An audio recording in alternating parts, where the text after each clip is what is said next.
Good morning, and thank you for waking up with us today and joining us for Focus on South Texas. I'm your host, Camilla Rambaldi.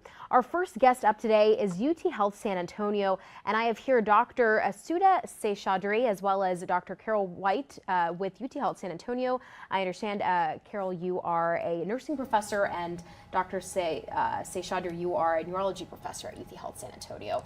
How are you guys today? Great. Great.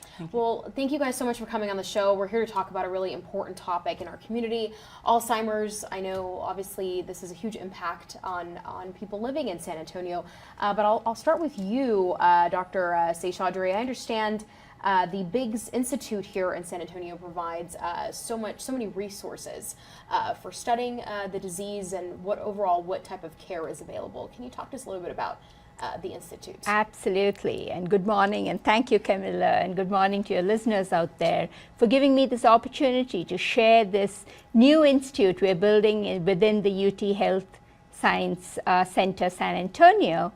This is going to be a comprehensive Alzheimer institute. We are already looking after patients throughout, from the earliest stage to the most advanced disease, and also doing cutting-edge research. So a state, city, and national resource.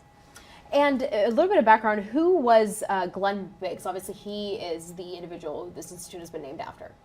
So Glenn Biggs was a son of San Antonio, very important contributions to its economic development as well as to philanthropic causes. And unfortunately, in 2013, he developed Alzheimer's, found it hard to get comprehensive care, and his passion and vision, he went to Dr. William Henrich, the president of UTHSCSA and a good friend and admirer of Glenn Biggs, and said, we need to build this in San Antonio. And so his friends and others helped raise the money and recruit me and recruit others, build upon the resources already there at UTHSCSA in terms of basic research to bring quality clinical care and integrate it. And I'm assuming, obviously, through the number of years, the research has obviously expanded and there's been new findings. What is something that is really new right now that you guys are looking over and reviewing? You know, we know Alzheimer's is a very big problem. There are, it's about 5.7 million people affected with the disease. Mm-hmm. And Texas has the third largest number of people with Alzheimer's, second in deaths due to Alzheimer's, partly because Texas has about 40% Hispanics. And Hispanics have about a 40% higher risk of developing Alzheimer's, but we don't know why. In South Texas, this is even more germane. And so there's a lot of interest now in understanding why last 20 years, since 2003, we haven't had treatments for Alzheimer's. Some of this is because everybody can't be treated the same way. We need to understand what is important in each person and perhaps give them a cocktail of medications tailored to that. So the new interest is in the precision approach. This really means that everybody at risk and everybody who's a patient also be a research partner, and everybody who's looking after somebody with Alzheimer's also be a research partner. And my colleague, Dr. White, is really focusing on this caregiver.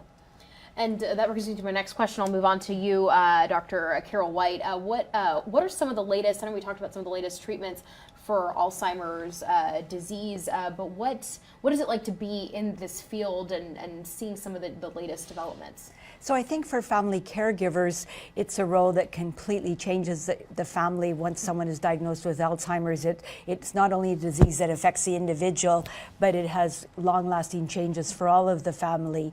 And so what we know is that most patients with Alzheimer's continue to live in the community. It's because of the work of their families who provide over 80% of the care that patients need, or people with memory loss or Alzheimer's, to remain in the caregiving within the community. And we know the impact of this caregiving role. There's research for decades really on the impact for the family caregiver.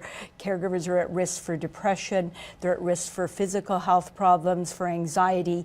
Caregivers give up their employment to stay home and care for their loved ones, so they have financial risk. And then they're also socially isolated because they're unable to leave their loved one alone at home. So the caregiver role has a big impact for the family caregiver.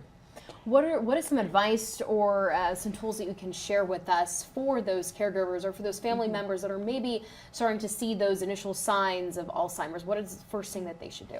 So if they're seeing the signs, I think it's to get some medical advice, to see their family doctor, to get a referral to a specialist.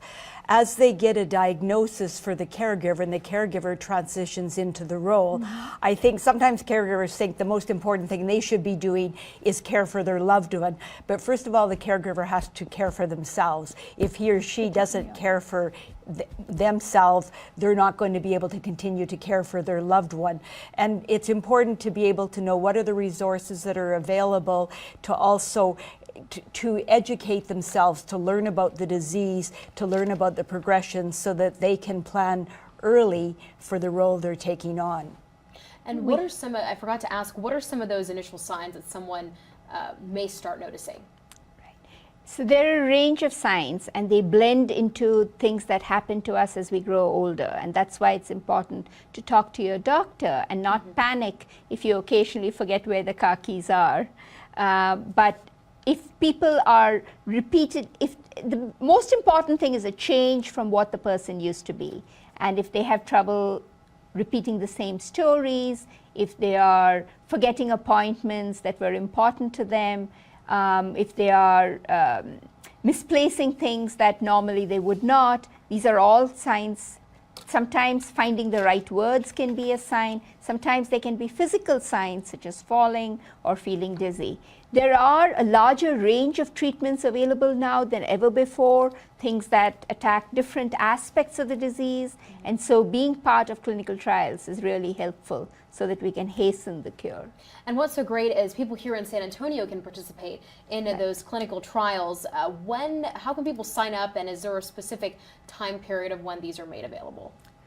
We are beginning within the next month. We hope to be able to enroll people, but right now there's a phone number, or on the website, that's biggsinstitute.org, there is a button where they can say what kind of trials they are interested in, whether it's for assessing and preventing development of dementia, or for treating people with early disease, and so on.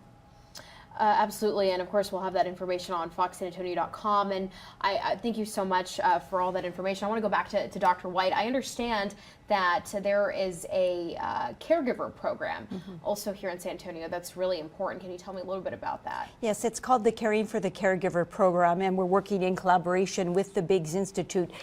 Comprehensive care for a person with dementia means caring for the family caregiver. So we offer bi-weekly education classes to prepare the caregiver for taking on the role, and to identify the resources in the city that they'll need for them on this journey. We also have a hands-on skills training in our simulation center at the School of Nursing, where caregivers actually learn the skills that they need. It's a multidisciplinary team. We have occupational therapy, dental, nutrition, speech therapy, and nursing that work with caregivers and tailor what their specific needs are. We also offer the virtual dementia tour, which is an empathy training to help the caregiver. It kind of tricks the brain so that the caregiver is unsure of their surroundings, to kind of simulate what it might be like to have some dementia. So it offers the caregiver some empathy in what their loved one is going through.